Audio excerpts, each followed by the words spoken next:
What exactly am I tipping for? That's what I mean. That's like my thought process. This fucking iPad shit is a scam. You're at an airport. That's how they get you. The guy didn't season it with cilantro. He's doing pre-measured fucking things into your protein bowl. But I'm asking a valid question.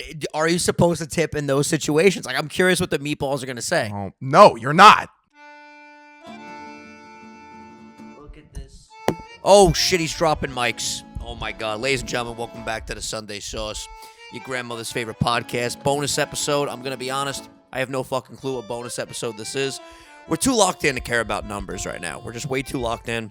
The people have spoken. All right, you guys prefer the couch, which is fucking fantastic because I thought this was honestly a great set for us to shoot the shit and talk about the many things in life. You know, we're getting older as we're advancing in our years. We're getting smarter. Yep, more wise. But we are physically breaking down a little bit, so the couch adds an aspect of comfort that it's really unmatched at this point. I'm glad you brought that up. Yeah, my shoulder blades, they're all fucked up, particularly on my right side. Something's going on here with my pec, my upper pec, my collarbones, my traps, and my upper back on the right side. I mean, it's just painful. I'm getting sick of this shit. I'm getting viscerally angry. I can't fucking take it anymore. I think it's time to go to PT. I think it's time to go to PT. You know what I need to do, though, first? I need to get some fucking health insurance. Yep. Right now, I'm a liability right now. I walk around. They do my day-to-day. Oh, let's go on a walk. If I get hit by a car, boop, I'm dead. You're a ticking time bomb at this point. That's it. I gotta restructure. Restructuring's important. I've been doing a lot of restructuring. Yeah, how so? Let's hear it. Well, I got this financial team now behind me, too. Whoa, financial Philly-on. That's it, you know? V-Dog and P-Dog with the financials. It's all about outsourcing, scaling, and disrupting. Oh, shit. I'm kidding. He's ready to cause waves, eh? I think it's funny that, and I don't know how much you know about this, but in a lot of, like, business and hustle culture, right? Especially if you're, like, a Silicon Valley company, it's all about disrupting. Like, how are you going to disrupt the market? If you say the word disrupt, all, like, the guys in the suits, they cream their pants. My first initial thought when you talk about disrupting is the fact that you might cut into some market share of the big boys and then they just acquire you, an acquisition, if you will. Yeah. So you're trying to disrupt with your documentaries. Yep. All right? Documentaries. Let me make sure that I enunciate. So that they go, oh, this guy's making waves. Let's just acquire him. He's worth it. I think I ran into a problem, though.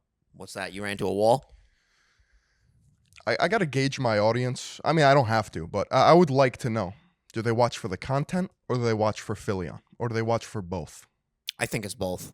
You think it's both? Yeah. I think no matter what, you've reached a point where the ceiling is high enough that you could literally post whatever you want, and the dedicated Philly-oners will be there. That's good to know, because I watch other channels in this similar niche where they make, like, mini docs, right? But, like, nobody, like, knows who they are. I feel like I kind of have more of a parasocial relationship.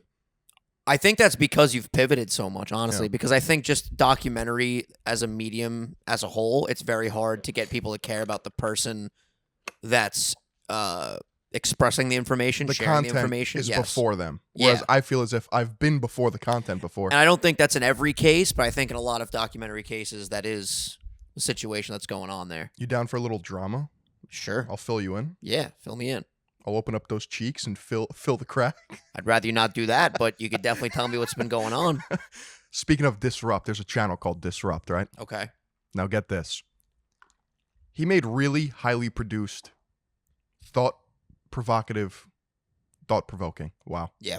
It's early. I'm on my first cup. I know. Dude, I'm barely awake right now, so this is going to be good. I'm going to wake up as the show goes on.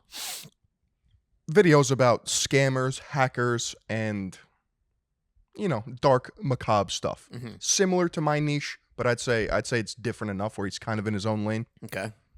He had a partner, so it was like a 2-person deal where they were running the channel Disrupt.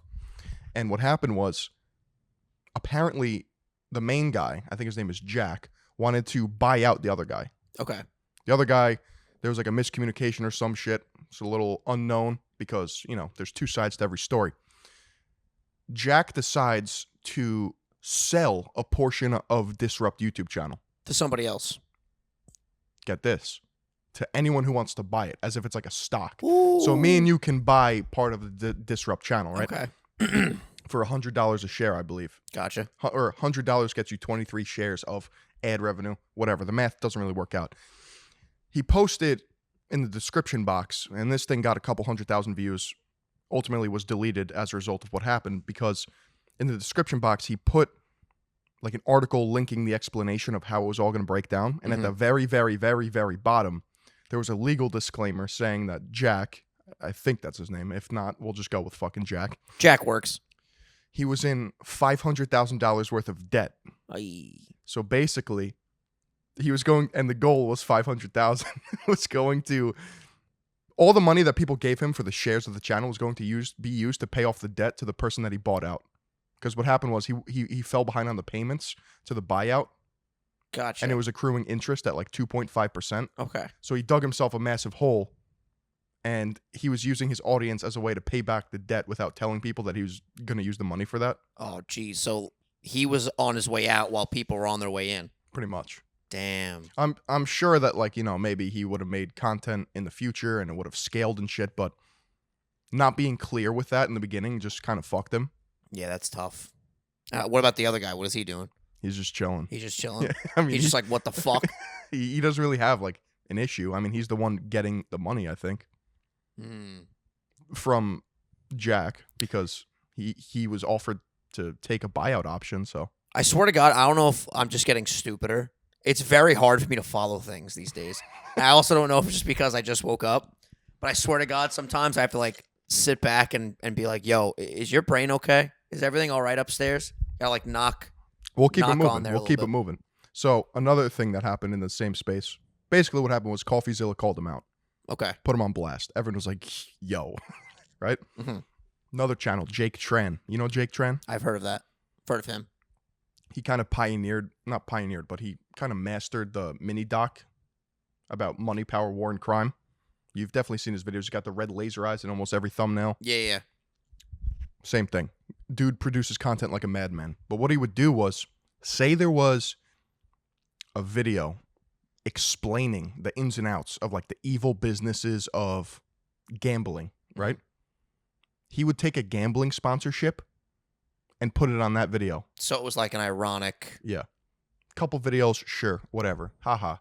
Using the thing to take down the thing. Yeah. I see what you're saying. Except he wasn't being clear with the irony. Like it was just like he was taking the sponsorships for the money to scale the channel without telling people like, hey, I'm also promoting a scam while telling you about scams. I think the bottom line with everything that we've discussed thus far in this show, authenticity goes a long fucking way. Bro. Transparency goes a long fucking way. Just be open with your audience. Be honest with your audience. Do the right things. This is stuff that we learned when we were kids, Phil. I know, the Vin. golden rule, right? Yeah. Treat people how you want to be treated. You know? You wanna hear probably the worst explanation / apology. Yeah. So CoffeeZilla called him out. Okay. Once again, get ready for this fucking response. Break it down. It's got to be the dumbest thing I've ever heard. Let me find this text. By the way, we've moved on from the laptops in front to now we just are on mobile devices. Yeah. Which technically a laptop is a mobile device, but now we're just on phones, baby. It looks way more clean, too. I like it. I'm going to make a notepad for this here episode. All right, here it is. Break it down. What did you expect out of a channel that teaches you how to be evil? LOL. This is a YouTube community post. In all seriousness, I put my heart and soul into making free premium videos. Bless you. Thank you. Every sponsor on this channel helps fund this channel so we can keep upping the quality and quantity. You're not going to be the right fit for every sponsor on this channel, and that's okay. So if you don't like some of the sponsors, skip the ads, don't buy from them, or unsubscribe from the channel, and let the people who are a right fit for the sponsor use them. But I genuinely love and appreciate all of my sponsors because they allow me to do all this for you guys. And most importantly, I love all of you than you could ever realize. You've all changed my life in every way possible. Ready? This is the kicker. Lots of cool stuff coming as usual. We're going to push forward as usual. I apologize for nothing, smiley face. Stay dangerous. Damn. You want to talk about a double down? Damn. Here's the problem. When you don't have an established parasocial relationship, you can't be doing that. Like, that's not going to go over well. That was a lot. I mean, the comments underneath were probably ruthless, right? Just absurdly shredding. savage. Yeah. Bro, you can't be doing that. Yeah. Can't be doing that, mate. I wonder how much thought goes into a lot of, like, that to me felt like a very knee-jerk response, which I don't know this guy at all, but it definitely felt like Like rushed? not rushed, but like let it simmer for a little bit and like try to figure out the best way to approach code, right? things. Maybe don't just like jump right in, you know? You want to know the cheat code? Yeah. Don't fucking acknowledge it. Just keep it schmoving. Like, that's it. I don't get it. It's not hard. The internet moves way too fast, and when people respond in a hasty manner, you're digging yourself your own grave. Well, that's not even just in a YouTube community response post. That's in anything in life. You shouldn't act when you're really happy, really sad, really angry. Never act on emotion. Bro. It's not good. Give yourself a couple of fucking moments to come to, to remove yourself from the situation and says to yourself, all right, now that I'm calm, cool, and collected, how do I want to approach this? Never sign on the dotted line when you're hasty. All right. Stay calm. We're teaching the meatballs valuable lessons today. This is a good fucking talking point. No, this For real. This is some like mafioso mob shit. Absolutely, gotta stay calm. You plead the fifth. You just fucking chill. Until you get your lawyer. Get your lawyer. Better call Saul. All right? There's new episodes dropping every week right now. No, I'm serious. Like, sometimes silence is the most powerful thing. Just keep moving. From a purely Machiavellian utilitarian perspective. Holy fucking big you like words. that? You like Jesus that? Christ.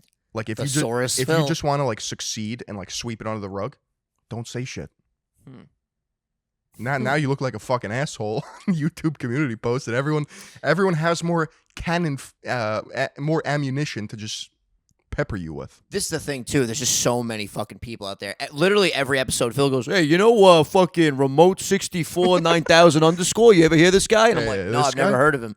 And then Phil's like, "Oh, let me tell you what he did." I'm learning about new people every single fucking episode at this point. Yeah, I got you. You know, there's just waves and waves of shit on the internet. That's why I'm a little jealous. Like, your lane, you just make content and just make people happy. It's fun, man. I gotta tell you. I cooked dinner last night for the first time. Now, when I say for the first time, quite literally, I mean for the first time. Like, I've made myself a little bowl of pasta, you know, here and there. Yeah. But last night, I was like, yo, K-Dog, I want to make you dinner tonight. K-Dog always makes the dinners. You know, I chop the vegetables. Que romantico. Que romantico. I'm usually like, you know, the vegetable cutter. I'm the sous chef, if you will. But last night, I was like, go sit on the couch. I'm going to take care of dinner tonight.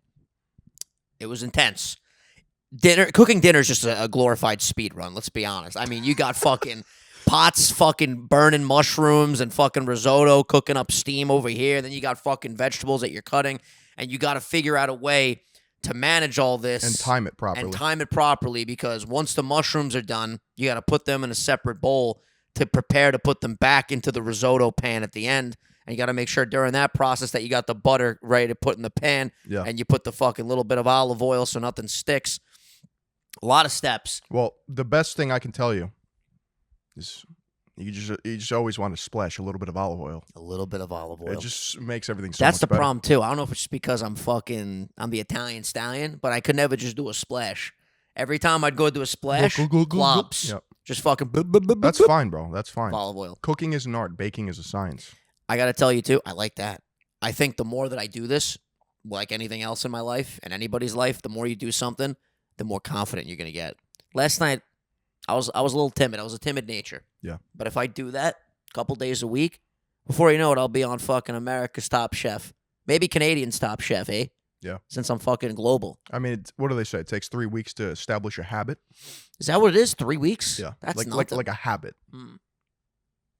That's not saying you have to cook every day, but no. Listen, I would like to do one a week. Month right or now. two. You're fucking chilling. One a week, you know. And I gotta tell you, if you guys are wondering how did it come out, it came out really good.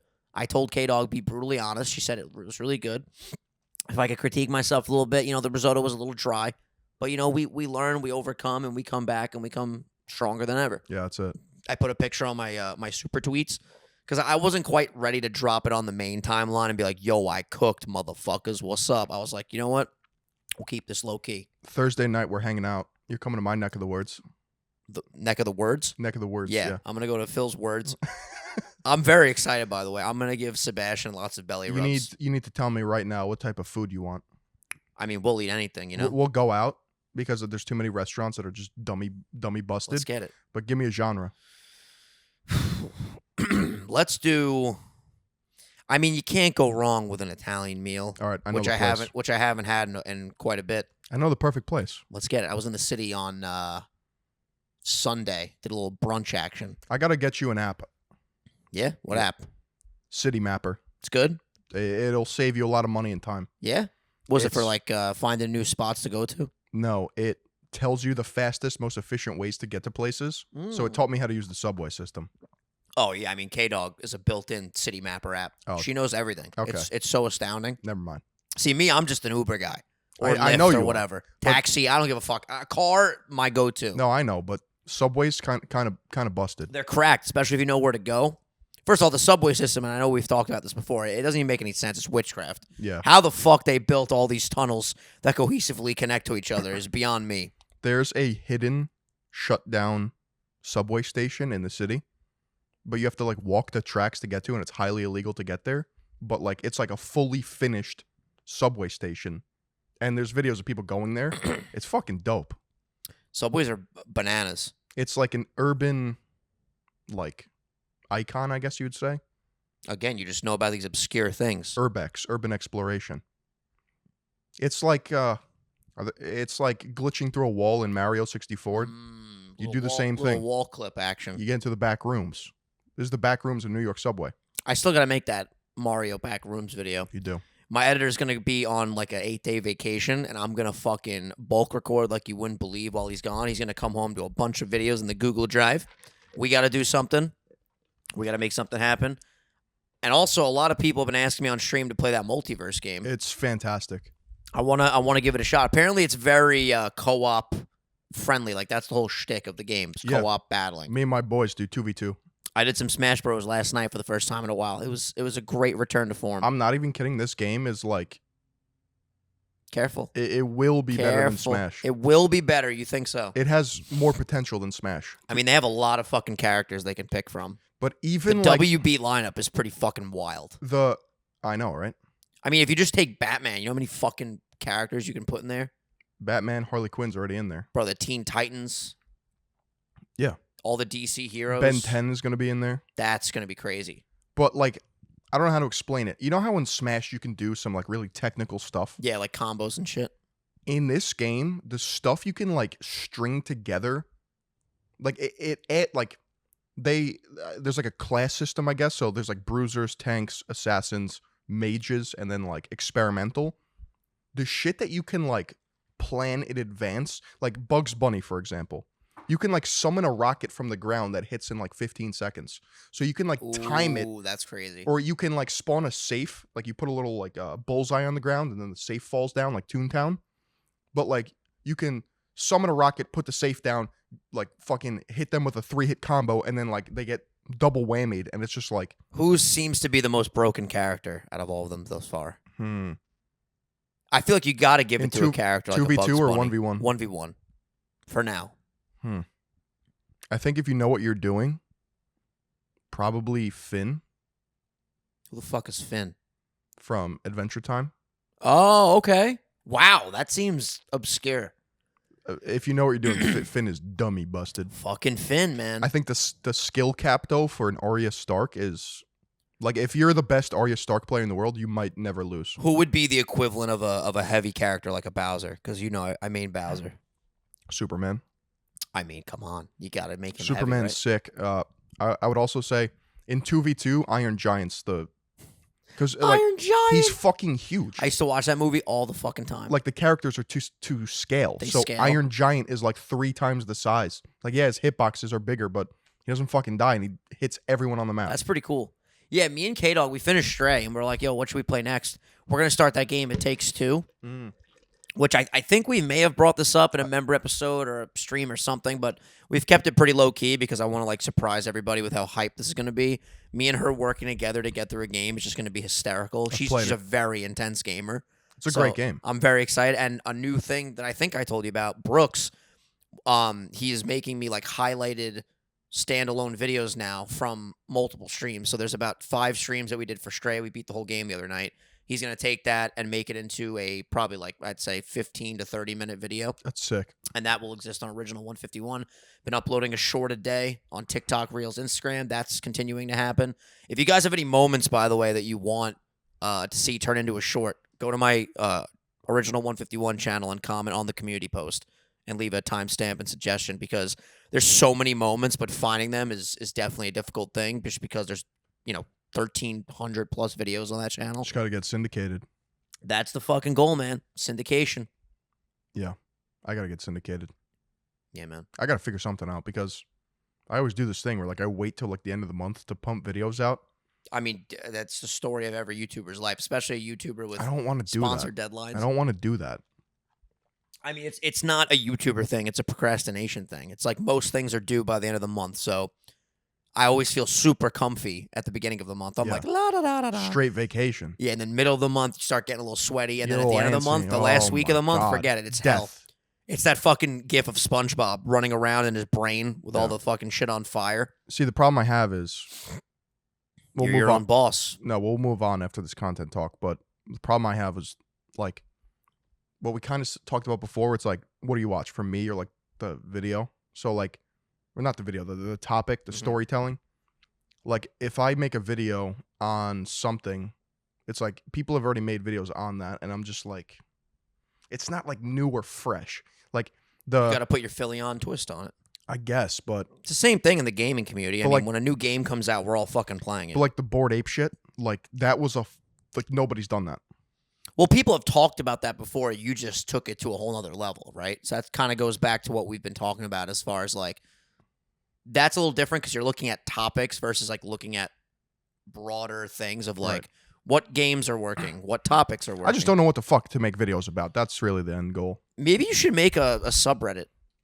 Facts. Because then, or even use your Discord or your community posts or whatever. But I know a lot of creators. I find it really cool. I was watching KSI's video series, like where he does the subreddit stuff. It's very cool to me that people like go on there, and it's exciting because they get to post things for other people in the community that will get thumbs up or thumbs down or whatever, the arrows up, arrows down. And then the creator that they watch, that they're fans of, will then respond to the post. And if it's a really good post, it like motivates coming up with clever and exciting things, because then you might get featured in a style of video like that. And it's just like a think tank where more ideas can generate from. True. I feel like a Philly-on subreddit would be cracked. I mean, I have one, but it's just not. I guess I haven't really like promoted a lot. Yeah, put it like in the first 5 seconds of the next video. Just be like, yo, we got a subreddit. I'm going to be using this for videos. Yeah, maybe I'll just do like an update video. Yeah, fuck it. And be like, because there needs to be things in place to have that syndication model. Yeah. I've literally talked about doing an update video where I just say, hey, by the way, I don't know if you guys know this, but I have a new channel called Nintendo, because my only announcement video was a short. And a lot of people on the channel don't like the shorts. If they see it's a short, they probably won't even click it. Yeah. Last night I was streaming, and a viewer that's been on the channel for literal years was like, what's Nintendo? And I was like, oh, it's my new channel. I guess a lot of people on the channel still don't even know about it. And we're almost at 25,000 subs, which is fucking crazy. So thank you to everyone that's been watching the content.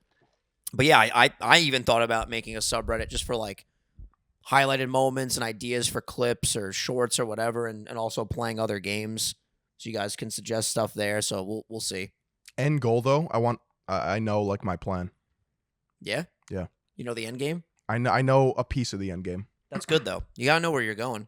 And then part of the journey is figuring shit out along the way. Tell me if this is dumb, right? Break it down. Eventually, I'll be in a position to have a brick and mortar content production house, meaning like an office. Yes. Hire editors, cinematographers, interns, whatever. Then we take on stories by ourselves, kind of like independent filmmaking. Mm-hmm. Where it just becomes like this giant like wheelhouse. So then we can go places like in the country or even out of the country to get stories and like film it. So it's like a Philly-on original. Fuck yeah. Or like a Third Eye original. It's like a media syndicate. I like that.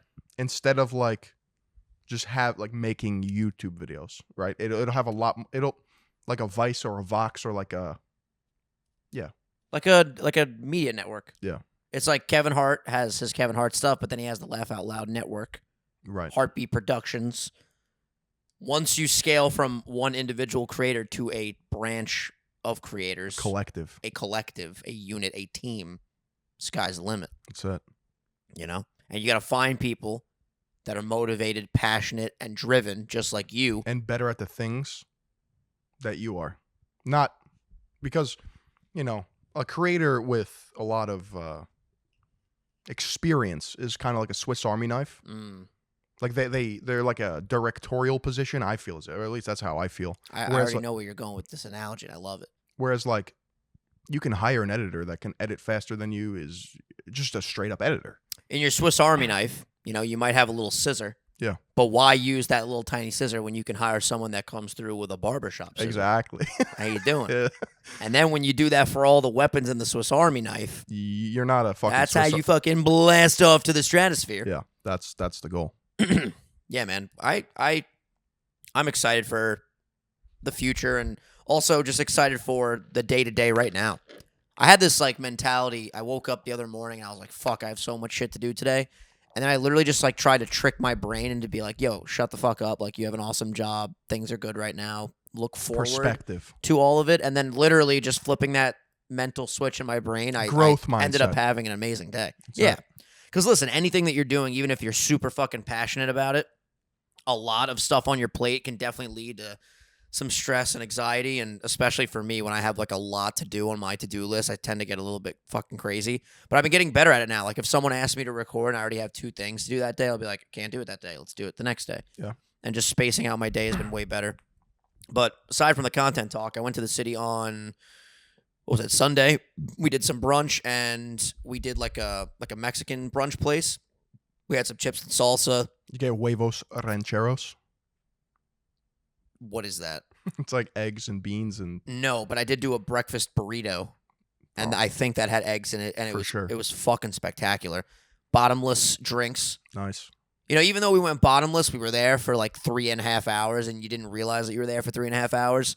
The bill was hefty, but it was a great fucking time. And after that 90 minutes, man, now I know in the future, in that 90 minutes, it's fucking grind time. Let's get as many drinks as we humanly can. It's bottomless. Bottomless.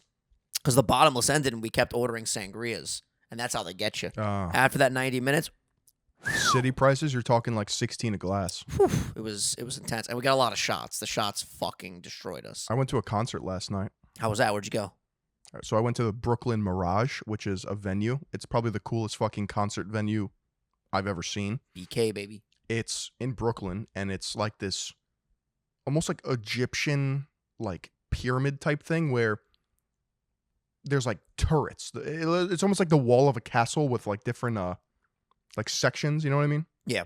And there's a pit in the middle. So you can be on the ground floor and the concert's in front of you, or you can go up the stairs on either side and surround it, and it's all outdoors. And go on like these like towers and watch That's it. sick. And they had like bars in every little corner and shit. Yeah, it was dope. You drink?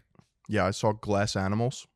Sometimes all I think about is you. Yeah, they played that. That was of course they fucking played that. That was the encore song. Yep.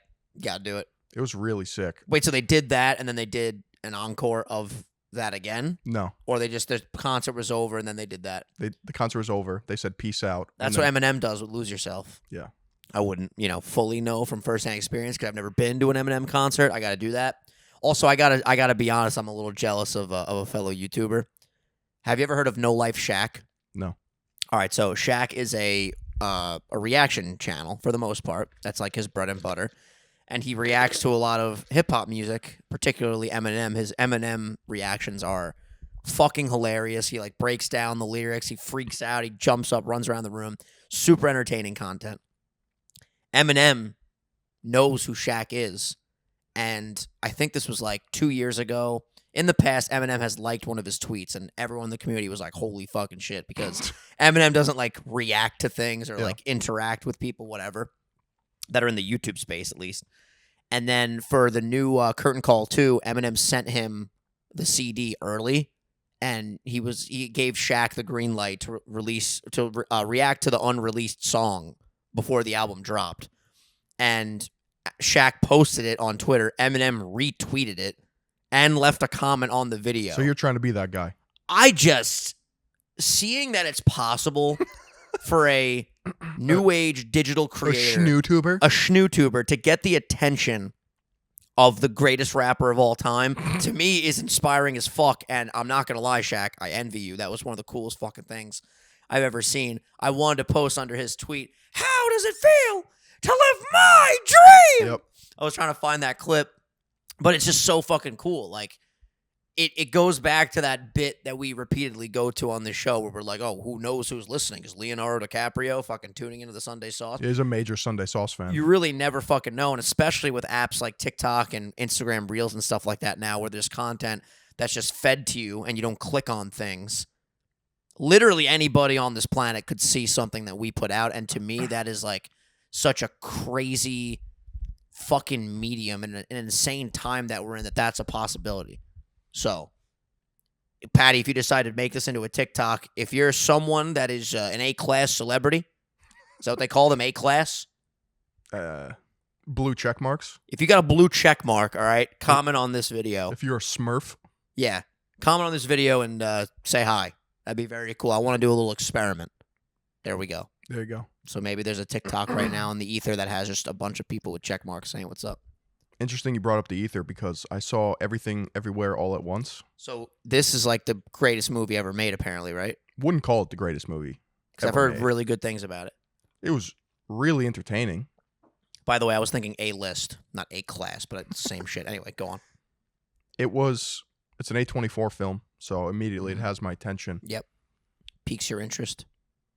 Yeah, and what I realize is like, it's great in storytelling when you have a small story that it's extrapolated. So like, for example, it's about a woman who owns a laundromat. Like anyone, that's not like a crazy thing. Mm-hmm. And it's like the details, the ins and outs of it. But obviously that's not the whole story. It gets extrapolated into literally the most absurd movie I've ever seen in my life. What is the premise that there's like, is it like a multiverse type of, so that same woman that owns a laundromat has like a bunch of other lives, basically? Pretty much, and that's what infinite lives, yeah. And that's crazy. Something happens where she's jumping between each multiverse and meeting her other selves. Not only meeting, but like, just like, I don't know how to fucking explain it. How long is it? 2.5 hours. Will it make me cry? Yeah. Fuck. Let's do it. It will make you cry. Man, we've been watching DBZ Kai. Now, I don't know how familiar you are with DBZ, and I'll keep the spoilers to a minimum right now. In fact, well, I mean, a lot of you guys have seen DBZ. I feel like I could talk openly about it. I don't want her to hear upstairs because we're in the Cell saga right now. They're leading towards something that has been building since, like, the very first episode of DBZ. And I gotta tell you, I'm watching this shit, and I'm getting, like, super fucking emotional. Does Goku hang dong? Does he what now? Hang dong. Whip his dick out? Hang dong. Does he have a big penis? I don't understand what you're asking right now. You don't know what hang dong means? Maybe? Give me some more information here. Just when you're nude. Does Goku pull down his pants and hang dong? He sometimes when he was younger, he would turn to a giant ape and he'd be naked in ape form. But does he hang dong? I'm pretty sure there's one episode in DBZ where he's in a bathtub and he gets out and he's hanging dong. No shot. Yeah, in Super Saiyan form. And you see his piece of You see his ass. Oh. Yeah. That's not hanging dong. Listen, have you seen an anime where they're hanging dong? Because that's hentai. That ain't no anime. That's hentai right there. Hanging dong. Hentai is interesting. I'm learning new terms today on the podcast, as I always do. You ever watch hentai? Yes. Really? I've definitely seen some hentai in my day. It doesn't do it for me. No? You gotta have a big imagination, you know? I guess so. Open your world to new things. But to answer your question 10 minutes ago about if I drank, I drank. Nice. A little callback. And I have a little bone to pick. Right? With the establishment? A structure of society that needs to go away. The fucking iPad tipping shit. Ah. What about the iPad tipping shit? We can just, like, get rid of that. Give me, like, a scenario here. What do you mean by the iPad tipping shit? Because if you're thinking about the scenario where you're saying there's no humans involved, but there's still a tip feature on the iPad, is that what you're saying? Let's break it down. So, go to this concert last night. I'm aware of, ballpark prices or concert prices for drinks. It's $18 for a margarita. Mm-hmm. I'm not getting a fucking Starbucks cup. I mean, I'm not getting a full ass cup. It's probably about half the size of that, right? Margarita was good, but $18 plus tax plus the iPad tip thing, right? Because it's a bartender. Normally you tip the bartender. Once we start getting in, I've talked about this in a past episode, right? Yeah, you don't like the iPads. Not only that, how the fuck are you going to have the audacity to ask me to tip by clicking a button? It's not like he, did something with the margarita that made it 10 times better. They fucking have a squirt gun. Here you go. It's an automated system. This is not intimate service where he's fucking asking me about my day and sucking me off, right? He's not hanging dong. Bro, and get this. There wasn't even a card or cash exchange, because what you do is at this concert, you link your wristband, kind of like fucking Disney World. Whoa. You go up to the iPad, you scan, and that's it. And then they ask the tip on top of that. So a margarita ran me $24 last night for a fucking half solo cup. I'm just picturing you furious at this fucking iPad. Like, yeah, here's your fucking 20%, motherfucker. What are we doing? Cracking the screen with each tap. This morning, like all these fucking new age Brooklyn theater kids establishments, right? They all have the iPad because they don't believe in cash anymore. So a cold brew like this, $5, right? I'm not shitting on this place. I love this place. Beautiful people that work there, inside and out. But the iPad system, I'm paying $5 for a cold brew. I know what it takes to make cold brew. You put coffee grinds in a canister and fill it with water, and you wait. That's it. Mm-hmm. So you have the audacity to charge me $5 and ask if I want to tip you. This is black coffee. You didn't even put milk in it. You just, here you go. Would you like a tip? No. Tipping is interesting when you're in a situation where, now hear me out. If the person that's like at the establishment is already doing what they're supposed to do, and you're not in like a waiter-waitress scenario where there's like, I don't know, like when I go to the super, I'm trying to think of an example. Like sometimes when you go to a store or you go to somewhere where you're going to get like food, like let's say you order like a deli sandwich. Sometimes they'll ask if you want a tip. And it's like, do you tip for them just like handing you your bagel? No. I don't know. You don't. I usually do because I feel like that's like the proper etiquette. Well, here's the thing with the iPad situation.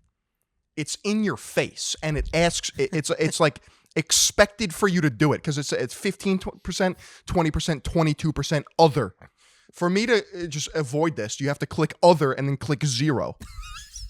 It's not just there's no. You know. And then when you click no tip, a siren goes off. You didn't fucking tip. Who's getting the money? I don't fucking know. There's a siphon into the barista's bank account? No. I don't know how it works. It goes to the fucking company in a fuck you fund, and that's it. But I've noticed that, like, at the airport especially, I was trying to think of an example. The airport, right? You'll go to a, let's say, I don't know, somewhere there where they make you, like, a protein bowl, right? And you order the protein bowl, and then when you pay for it, it asks if you want a tip. Yeah, that's what I'm saying. So in my head, I'm like, okay, what exactly am I tipping for? That's what I mean. That's, like, my thought process. This fucking iPad shit is a scam. You're at an airport. That's how they get you. The guy didn't season it with cilantro. He's doing pre-measured fucking things into your protein bowl. But I'm asking a valid question. Are you supposed to tip in those situations? Like, I'm curious what the meatballs are going to say. Oh, no, you're not. So you really click other, and then you just leave? That's my new wave that I'm on. Oh, I'll just click the littlest amount. I can't not fucking tip. That is burning money. Because usually it's what? It's 15, 20, and like 25, or like 10, 15, 20, 15, something like 20, that? 22, other. 15, 20, 22. Yeah, so I'll just click the 15 and keep it moving. I can't click fucking other and no. What do I look like over here? I feel bad.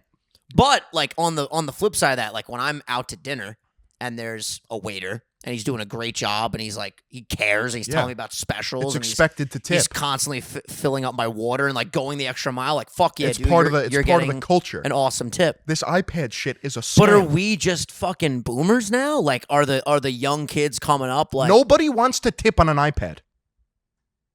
This fucking iPad shit, man. Tell me I'm wrong. I really don't know the answer here. Because I could make the devil's avocado argument of like, well, they're still preparing the food at the airport. Cry me a river. But when you tip at a restaurant, you're not tipping the people that are cooking it unless you say, like, give this to the chef.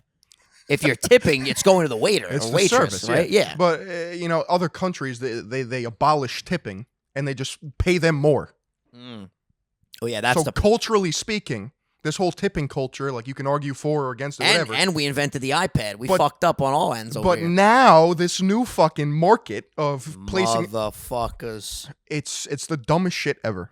It needs to go away. I want to know right now, honestly, in the comments, because I want to figure out like what the norm is, because I genuinely have no fucking idea. Right. When you're at the airport or when you're in a situation where there's an iPad and you went and got food and there's no like them bringing you the food, it's just a matter of like you order a bagel, they hand you the bagel. Dumbest Are shit. you tipping on the iPad or do you click other and no tip? Yeah.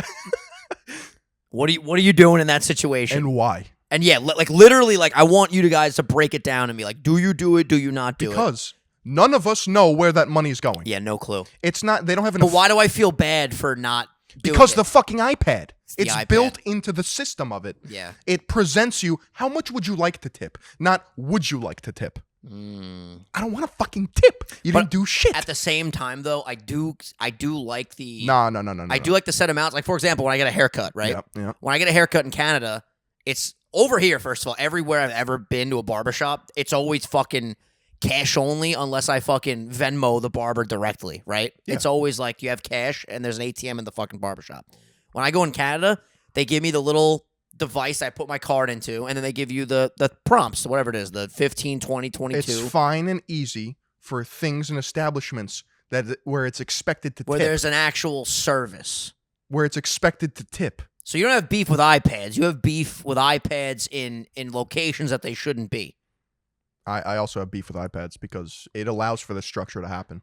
I'm trying to think of another example. If they handed me a coffee, right?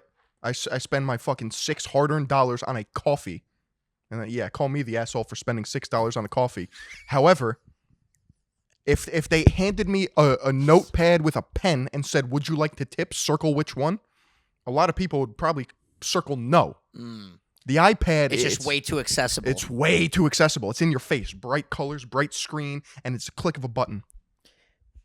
Well, we need to figure out too. The problem is there's no standard here. In other words, if you look at 5 different establishments that all have an iPad tip system, I guarantee they all do it different. There might be one place at the end of the night they cultivate the entire tip from the iPad and they just fucking take it out of their register. There might be a system where the fucking boss is like, those fucking tips are going in my pocket. Yep. None of the fucking staff get it. There might be a percentage system where like 30% will go what to I'm the saying. owner. We don't know. That's what I'm saying. Why don't they say, would you like to tip? And then in big black font, oh, by the way, this is going to such and such. It's going to that girl in the hat. She was nice to me. Yeah. Tip. Oh, it's going to this guy back there that's on his fucking phone texting. Fuck that. No tip. This is solving cancer in Africa. Tip. Yep. We don't know where it's going. We don't know.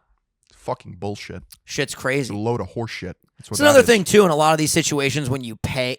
Oh, wait, this is a great point. I don't know why we didn't think of this. No, I'm getting fired up now. A lot of the times on this fucking iPad tip system, you'll tip before you even got your food yet. So you don't even know if it's going to come out good or not. You don't even know if the fucking service is... Especially in the airport situation. You get sushi at the airport, good fucking luck. You'll be shitting for 3 hours straight. Yeah. God forbid you make it to the fucking flight on time because you're just going to be in the fucking toilet shooting liquid shit from your ass crack. Anyway, I don't know yet if I want to tip. I didn't get the fucking sandwich. Yeah. What if it was terrible? I just gave the fucking default 15%, 20%, whatever the fuck. Yep. Me a fucking break, daddy. And with inflation prices, are you fucking kidding me? We can't be doing this 30% inflation and 24% tip. Why am I paying 54% extra for the same fucking shit I paid for 2 years ago? You know what's fucked up? It might not seem like a huge deal, but you ever make like an Excel sheet of everything you've bought in a week? Just a week. I don't want to do that. You'd fucking throw up. It's fucking crazy. No, just the amount of money that is spent and you don't even realize it. The crazy thing is too, what the fuck was I going to say? I had a really good fucking point. See? Again, fucking senile. No, I know. I'm getting old. Like, I'm blessed. I'm lucky to have this fucking job that allows me to, save some money and shit. Absolutely.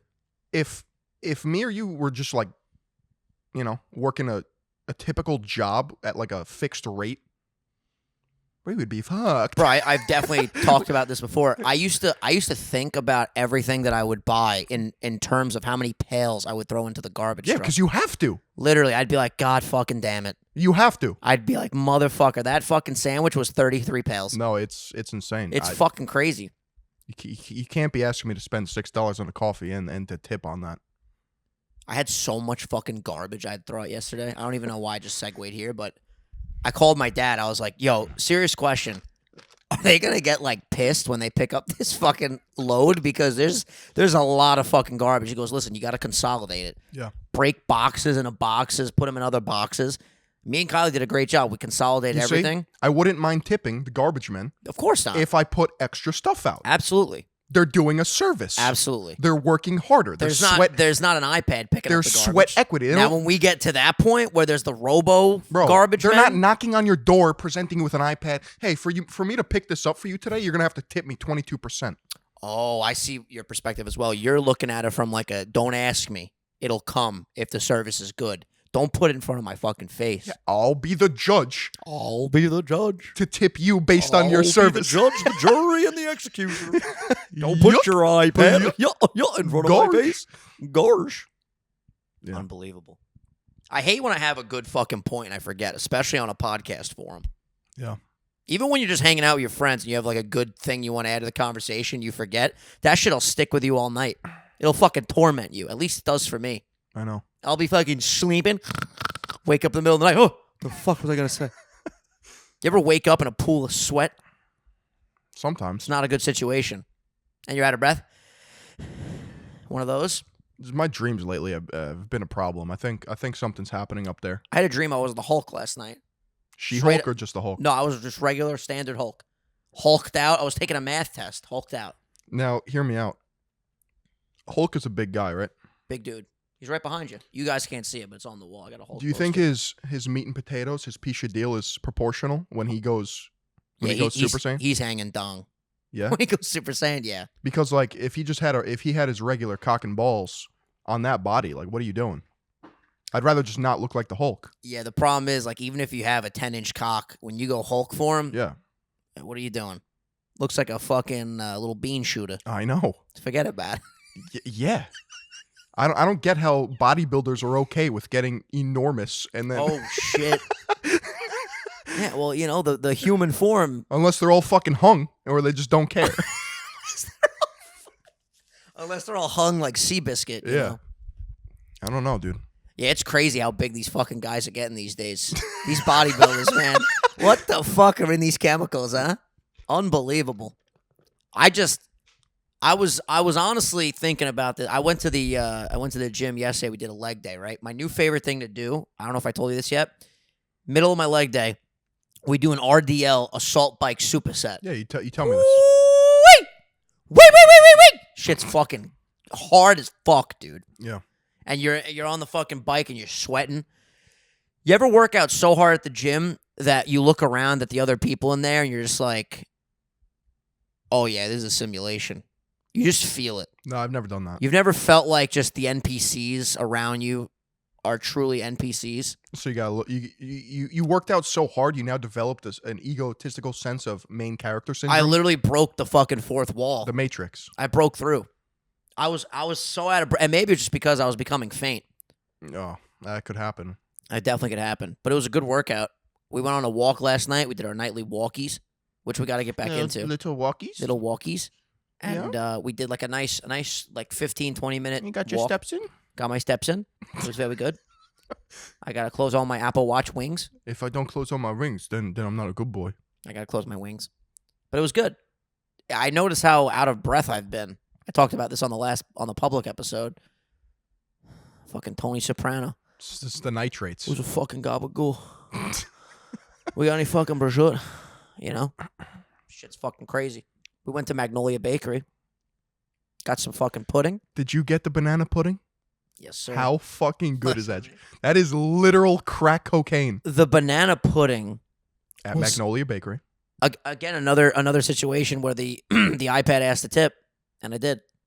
But all they did was scoop pudding from a fucking tub into the other tub. Yep. And then grabbed me a pack of little mini cupcakes. Yeah. That were already packaged. They just had to slide it over to me. And let this be known, I'm not anti-tipping, right? No, of course not. You're anti-iPad tipping. Yeah.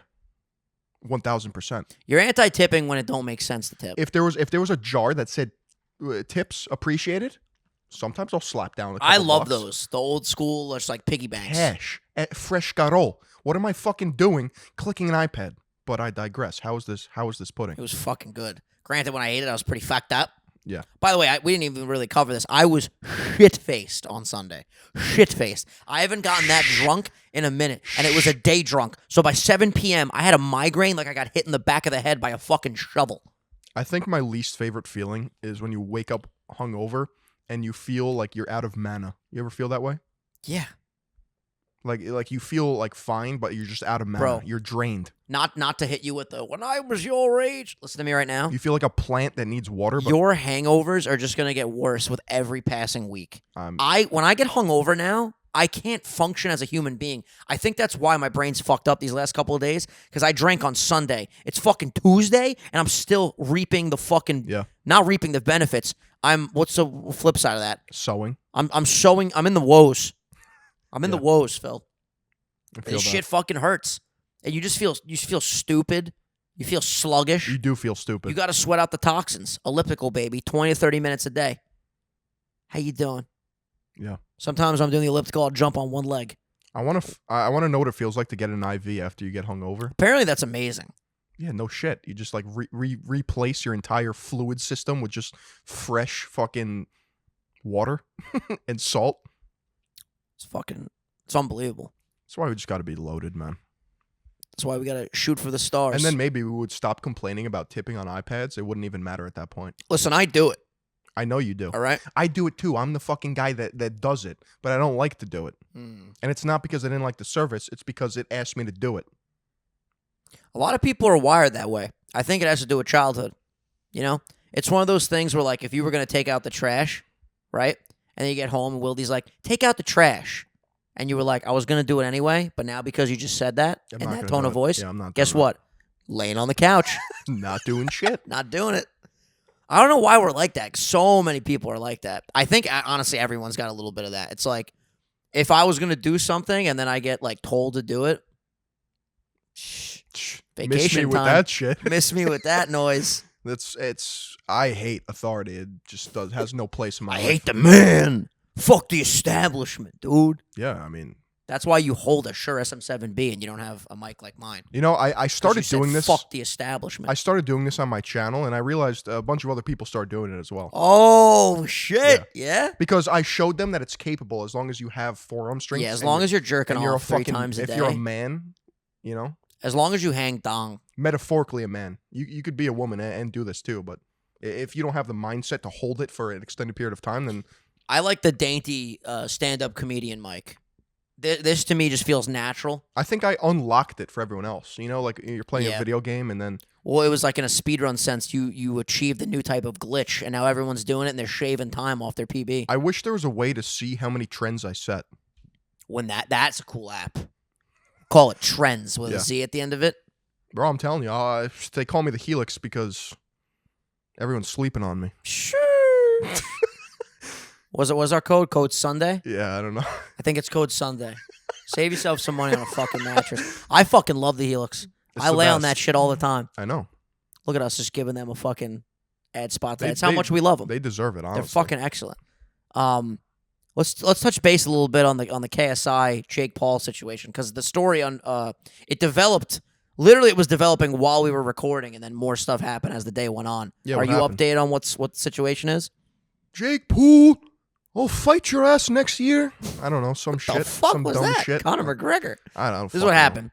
KSI was like, yeah, I'll fight you, but you can't get any money from it. You're going to come to London. He gave him like all these stipulations. Jake's like, bet. Let's do it. And then fucking KSI was in a situation where then he had to respond and be like, listen, I already have another fighter that's contracted to fight me if Alex Wasabi pulled out. So he's fighting... Swarms. Who the fuck is Swarms? He's fighting Swarms. Who's Swarms? I want you, when you're done with this podcast, to watch KSI's new Reddit video. He basically says, like, listen, I took an L, Jake Paul took a W, and then he starts, like, doing this thing where he sits there and listens to all the comments, but it's in his voice. And he does, like, this in his deep British accent. He's like, who the fuck is Swarms? You took a fat L, KSI. Fat fucking L, mate. I'm looking this guy up right now. It was fucking hilarious. But, yeah, this guy Swarms responded to Jake, and he was like, you're going to see on August, whatever it is, 27th, that I'm not to be trifled with. You're going to see who Swarms is. Bro, imagine Swarms beats the fuck out Bro, of... imagine Swarms is the fucking greatest fighter that's ever lived. Who is this guy? I think he's a UK rapper. The whole storyline is that they did a song together, and then this guy was late for a meeting or something, and that's why they dislike each other. I don't fucking know. I got to tell you, though, I was pretty excited for the Alex Wasabi fight. I was even more excited at the idea of Jake fighting. And now, like, I guess there's excitement to just see, all right, is KSI going to drop Swarms, or is this guy actually the truth? We're going to find out. I just want them all to kiss at the end. That'd be cute. You know? That'd be a nice moment. Let's put the boxing gloves down for a moment. Let's take the iPads out. Yeah. Put the boxing gloves down. And let's just all just make out. And tip. Because that's what they really want to do. Yeah. That would be sick in the middle of the face-off. Just good luck to you. Yeah. I wish you nothing but the best. Jake Paul. But yeah, then Jake basically said, listen, so KSI then ultimately said, we're going to fight next year, which, credit to KSI, I completely understand where he's coming from. It's like, he hasn't fought since he fought Logan. He wants to get back in the ring, get that ring rust off before he fights someone like Jake, who has literally fought a bunch, like, fought way more volume than KSI has done. So I understand why he wants more time. It would have been sick to see, but basically KSI was like, yo, we'll fight next year at Wembley Stadium. And Jake Paul was like, I agree, but you have to say that right now I'm better than you. And KSI said, you're better than me right now. And I was like, damn, respect. That was crazy. Yeah. It was a wild day in the boxing scene. When do you think the boxing scene will come to an end? I don't think it will. It's not like this is a new thing that's never been... Like, boxing's been around forever. It's hype right now because you have the main boxing people, the real boxers, quote unquote, and then you have the YouTube people that are really working their ass off and getting to a high level. And if that line continues to get blurred and everyone just keeps fighting, I feel like it's going to be super entertaining. You have new, like, factions, too, like the Creator Clash. Yeah. You know, me and you were featured on the trending page. That was very cool. That was our biggest We're in an iDubbbz video. claim to fame of all time. Major fucking W. Major W. And then you have, like, the influencer boxers outside of the Creator Clash, and then you have, like, the actual boxers versing the... Yeah, it's just a whole... I just can't wait to see fucking Fousey! Yeah. Fousey versus Deji! Deji looking sharp. Deji looking sharp. Is he? Who do you think's winning right now? I'm just going to go on a limb. I'm saying Fousey, but I'm not going to lie to you. Deji looking sharp. Deji's going to wash him. You think so? Oh, shit. Fousey's got no power. No power. You heard it here first. I don't. Negative power. I don't necessarily agree with that. Fousey laid out Wasabi in a sparring match like 2 years ago. Last year, maybe. Yeah, and Bryce Hall laid out Fousey. Have you seen... This is something that we have to discuss right now. Fousey? No. Have you seen Addison Rae's father on TikTok right now? I know a little bit. My guy. Long story short, there's a fucking sound right now on TikTok that goes, can I get a... Oh, yeah! And then they, like, charge up like a DBZ scream. Right. So, Young Gravy's whole, like, shtick is that he loves MILFs, right? He bangs moms. He loves moms. He's a MILF hunter. So he'll, like, you know, flirt with moms on TikTok. He'll take moms out to dates, whatever. Yeah, it's cute. And him and Addison Rae's mom have been having, like, a little back and forth. Oh. And Monty, Addison Rae's dad, wants to box Young Gravy. Absolutely. So he put out a video where he did the can I get a hon ya? And he's shirtless and he's just flexing. And he's like, Gravy's ducking the fight. Yo, Jake Paul set it up. And then Tana got involved, and Tana was like, beefing with Monty. Then Monty was like, what's your body count? It was like beefing with Tana. And then Tana was like, I'm going to get receipts together. You don't want this war. And I'm just like, what the fuck is going on? Somebody's just got to go get their dad. You get him off TikTok. Just get him off TikTok, you know? What would you do if your wife was on TikTok flirting with a rapper? Would you go Andrew Tate on her ass? I don't want to answer this question. Don't put me in this situation. That would never happen, all right? We're very loving, Yeah. calm, cool, and collected. It would never happen in the Fantastic first place relationship. because your relationship is so strong in the first place. There you go. So you never be there. Never. Yeah. Absolutely not. I My mean, beloved that's gotta respects be me. I respect my beloved. It's got to be tough though. Imagine you're just a boomer who like doesn't understand the ins and outs of social media, even if it is a joke, and your wife is just chatting up young gravy. What are you doing? Well, they're divorced. Oh, yeah, or separated, whatever. But the fuck it he's is. still got some juice in there. You know what I mean? Listen, no one would like to see that, but to make a "Can I get a yeah" flexing video, Right? You think that's too far? It's a lot. It's a lot. I Did you see that Mike, Tana, and Jeff went on H3's podcast and they squashed the beef? I watched the whole podcast. I mean, I know that they did that, but it was like 3 hours long. I watched the whole thing. I'm not watching that. It was fucking awesome. I think you would really like it, actually. I have a finite number of brain cells, Vin, and it's insulting that you think I would sit through that. I sat through the whole thing. I really liked it. It's just cool that they all were beef. They were all beefing with Ethan, and now they're friends. And now they're beefs, as in best friends forever. Now they're BFFFs. Also, I fucking love Jeff Wittick. Side note, that dude is fucking hilarious. He is funny. Do you ever watch the Barbershop show? Yeah. It's really good. I want to get a haircut from Jeff. Yeah, it would probably be a fire cut. Dude. You know what I've been thinking about? Kylie's going to fucking kill me. I want to get a fucking mullet, dog. Why not? Just change the game. You're your own boss. Right? You don't got to answer anyone. I make my own schedule. Let's get this bread. So, Phil. break it down for me. What beef did they have and how did they squash it? Well, Ethan he's savage. Like a lot of the podcast, honestly, was Ethan just being like, my bad. I especially with Tana, he was like, I just came at you really hard and I feel bad for it and I apologize. And Tana was like, yeah, like I've never said anything bad about you, but you would always say mean things about me. And they squashed their beef. It's cool to see reconciliation. In my opinion. What do you say to Maliak? They went over. I'm telling you, you should watch it. They went over Dink Doink. And what did he say? They went over. You got to watch it. For me to rehash this all, it would just be way too much. But watch it. To see what you rehash think. the financial scam? They talked about Dink Doink. They talked about some stuff with Lana that Ethan said. With Jeff, it was about that Frenemies episode where he called in during that whole like David Dobrik Crane situation with Jeff's eye. I feel like internet beef is like not a thing anymore. I think there's always going to be beef in every medium. Like there'll be beef, but I don't think it's real. I don't think it's ever been real. I don't know about that.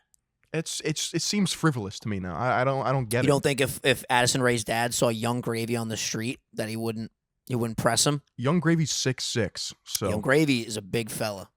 I He's mean, the gravy. maybe he'll come at his knees and fold him like a fucking pancake, but hit him with a knee shot. yeah, like I mean, unless you're a brick shit house like myself, you might fold quick if you're 6'6". I would like to see that fight, honestly. Yeah. We'll get you on the undercard. Me versus who? Monty? No. Monty's got to fight Gravy. You know who I want to fight? Who? Fucking Jose Canseco. No, you don't. Yeah, I do. Phil, you don't want that beef, dude. We could probably make that fight happen. Call me a carnivore. I want that fucking beef, baby. Damn, son. Shit, bars. I'm just letting you know if he hits you with that right. Third eye. Me. I mean, I like to think that if somebody were to hit me, like, I think I have like a screw loose where like I wouldn't feel pain. Like I may say you got that. a chin. I think I do. You have a crimson chin. I really think I do. See, Flash forward, just get one shot. Welcome back to the Sunday Sauce. You're in a neck brace. Hi guys. I bit off a little bit more than I could chew. No, like I think I have a primal power that not many people are aware of. Yeah, I feel that way sometimes with my rage. Yeah. I'll be in situations, we talked about this earlier in the episode, where you just gotta kind of pull back, reassess, and just chill the fuck out. Right. Sometimes I get to that point of anger where like I pace, but not like a full blown pace. I'm talking like small pivots. Yeah. Where you're kind of just like hopping around. Not even just hopping, just like literally just like that. Like that okay. type of old temper tantrum type swag. It's not good, but it's in there. So I don't know if I got hit in the face, would I fold or would I just fucking go into sheer rage mode? I got no technical skills yet though. I gotta get trained properly for that. So you think I should watch this podcast where they squash all the beef? I honestly think you would like it. I was engaged as fuck. It's just crazy, bro. The way they have it set up is that Ethan will play a clip of what he said, and you watch the people react to it, and then he apologizes. Yeah, I'm they sorry explain for that one. And that one. Their side of the I'm serious. It's crazy. They explain their side of the story. Then they have like a little back and forth. I think personally you would really enjoy it. I stay up to like 5 a.m. watching it. I was next to Kylie and she was asleep. I had my AirPods in. I just kept laughing. I was like, I can't be doing that. They have a literal vice grip with beef in it. And when they squash the beef, then if they squash the beef, I won't spoil anything. What's a vice grip? It's a literal like a machine that you spin and then it fucking tightens like a bolt. Yeah. And they put raw beef in there and then they squash the beef. Ew. It's crazy.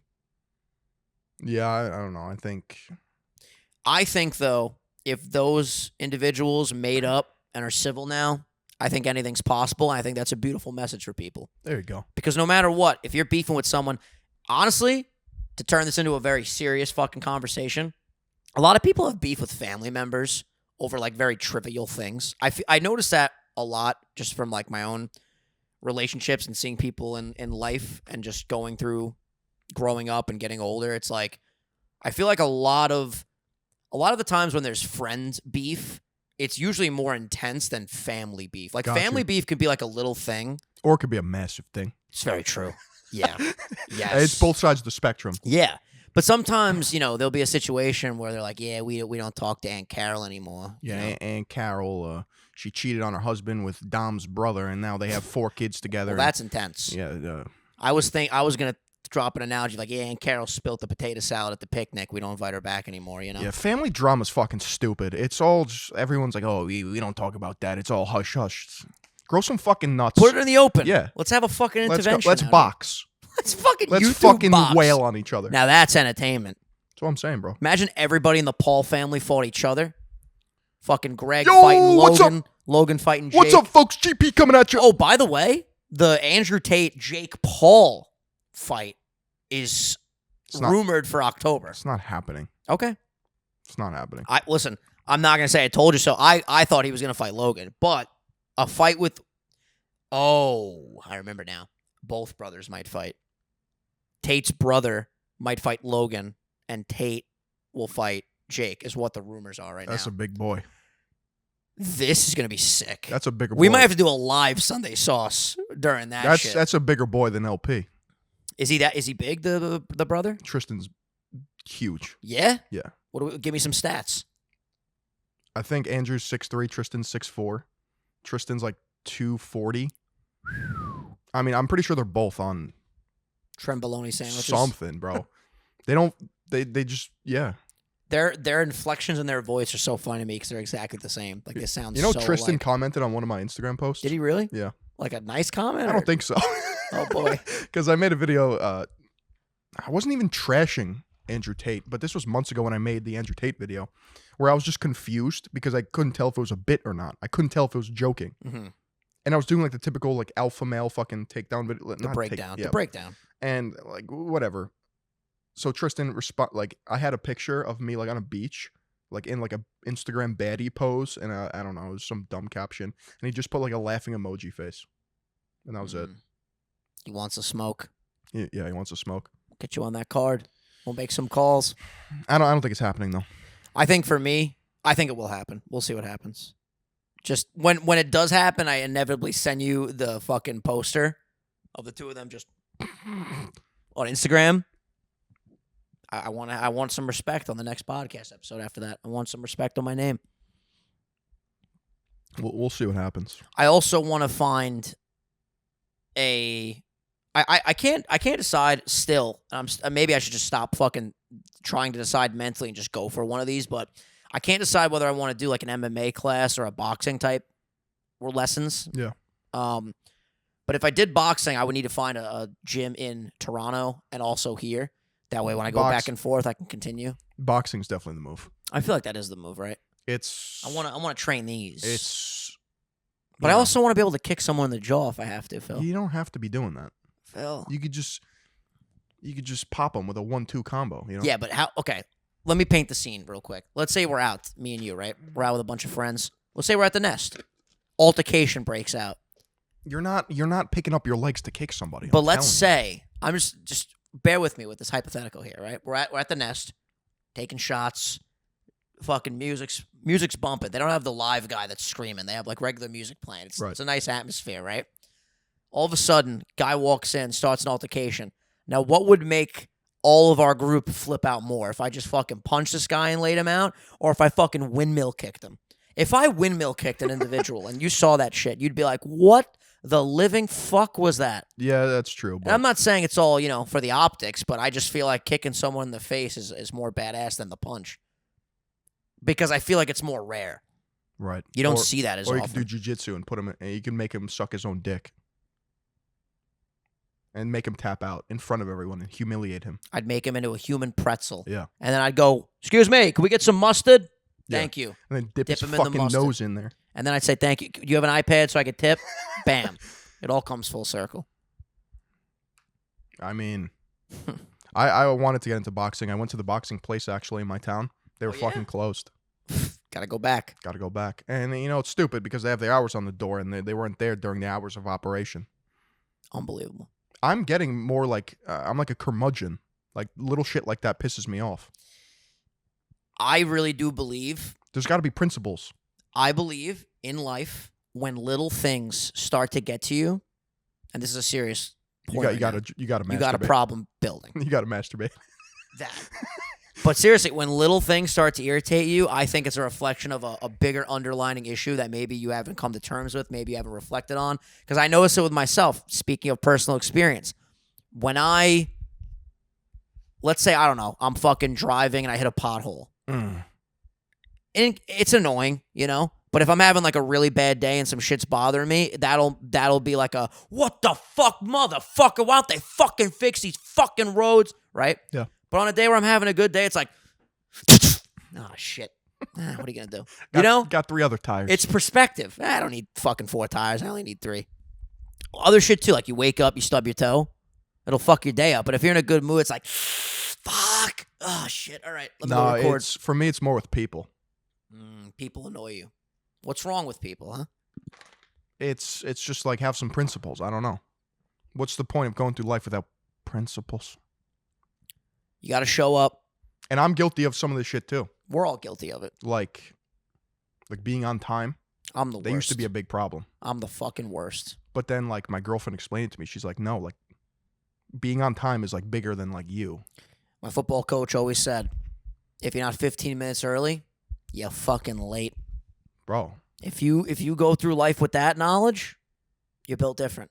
You got an upper hand on the competition. And it's so nice when you know somebody who's like so punctual. I know. Because they're reliable. I know. See, it transcends the person. Yep. The principles are just as important, if not more important, than the fucking person itself. Because you are a culmination of the principles and virtues that you hold down. Say it again. Say it again, Phil. No, I don't think I can rattle that back. The most important currency is your time and your energy. It's the most important currency. And that's why, as I get older, I'm realizing you have neither. I have a finite amount of energy to give. So if it's not in my wheelhouse, if it's something that I don't want to fucking do, I'm not doing it anymore. Because I can't be giving energy to this guy and this guy and this person and that person. Guess what? I got to focus on me and my endeavors and my family and friends. Okay? I got to focus on what makes this guy get out of bed in the morning. That's what I got to focus on, Philly on. Don't waste my fucking time. That's it. You understand? What are you going to do? We're going to wrap up the episode. That's what we're going to do. All right. Fucking fantastic Meatball Wednesday over That's here. all I got. Ladies and gentlemen, thank you so much for watching this episode. If you enjoyed, you're probably already subscribed if you're a fucking meatball. Unless we you hacked into appreciate the mainframe. And yeah, you're if you watching hacked this, into this shit and you're watching, you're not subscribed, you're crazy. But you kind of deserve it. If you did all that. Yeah, if you hacked through, enjoy. But it's grandfathered in. If you tell your buddies about how to hack into the mainframe. That's fucked up. That's fucked up. You can't be doing that, Listen, $4.99 a month. I mean, the amount of content you get is honestly fucking absurd at this point. Fucking 60-plus member episodes? What, are you kidding me? And to be honest, the member episodes are just better. I fucking love the member There's episodes. better vibes. There's better... Especially, this is the first member episode on the couch. I mean, this is fucking astounding. Said. Thank you guys for watching. We fucking love y'all. Phil, any final words? Say hello to your grandmother for me. Hey, take care, brush hair, Sunday sauce. We out.